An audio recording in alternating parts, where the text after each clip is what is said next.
বৌদি পারেন বটে আপনি, জানে তো নাকি? সিদ্দিকুর রহমান কত কেমন হয়েছে? এই একই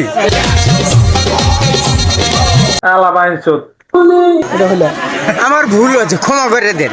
বলেছে যা দেখতে সবই ঠিক আছে। দাদা বৌদি পারে বটে। আরে কই ভাই একটু নাম্বার কত দেওয়া যায় বলেন তো দেখি। দোত মিয়া আপনার কাছে ফেল বললে কেউ জনগণে কিন্তু পাস করাই দিয়েছে। আপনার নাম্বার কম পাইলে কি হবো, এনে কিন্তু নাম্বার দামিটা পাইছে। এই জীবনে হইতাম যদি জজ ব্যারিস্টার, করতেন মানুষের বাল ফেলতেন। নেক্সট। আরে আমাদের জাহিদ ভাই খালি নেক্সট নেক্সট করেন না তো। এই জীবনে হইতাম যদি জজ ব্যারিস্টার। তুমিও ফেল। যায় না